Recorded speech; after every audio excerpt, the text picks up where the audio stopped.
Looks like it will happen about 40 minutes from now.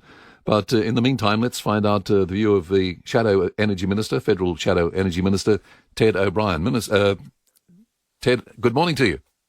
Good morning to you, Graham. What are you making of what's unravelling or unfolding in Whyalla at the moment?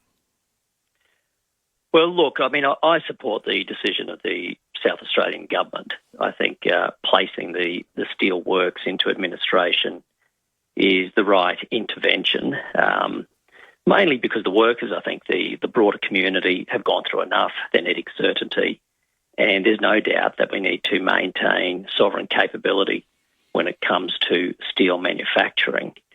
But what's key here is that the right lessons get learnt along the way, and we'll know whether or not Anthony Albanese has learnt the right lessons from what's happened here shortly when he makes an announcement about how the federal government might provide assistance.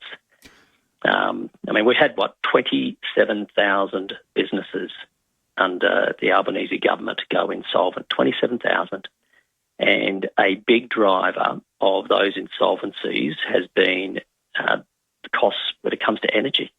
So that we're paying among the highest prices in the world, especially in South Australia. And so the real test this morning will be if the Prime Minister doubles down on this fanciful idea of an all eggs in one basket renewables only approach, or whether he's prepared to genuinely support Whyalla so they can get back to their core business of steelmaking. Well, we're waiting to see how the $2 billion, which is the speculated amount at the moment, is spent. If you were in power, how would you be spending the money? Well, I tell you what we wouldn't be doing, at least, Graham, is we wouldn't be insisting that any funding must go towards only a green hydrogen solution for the steelworks.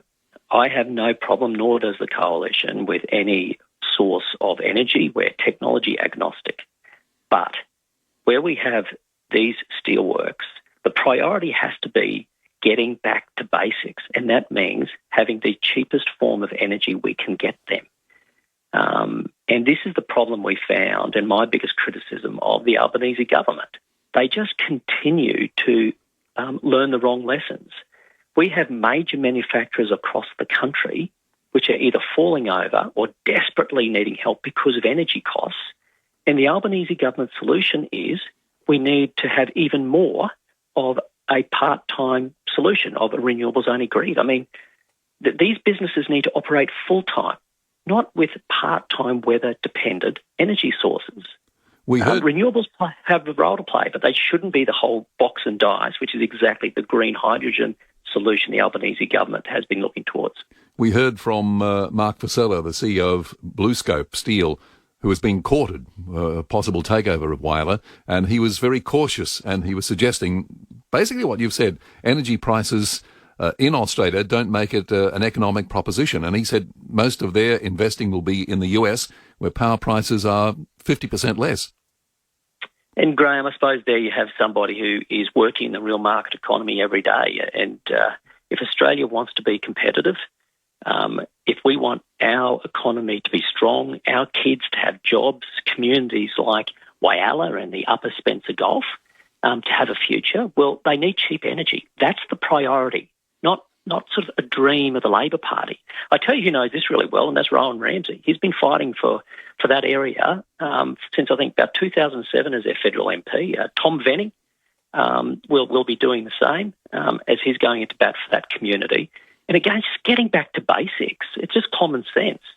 The cheaper your energy is, the more competitive you are. These are enormously energy-intensive operations.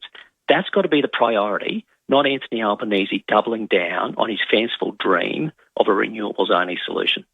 Ted O'Brien, thank you for your input today. Shadow Energy Minister on the federal level.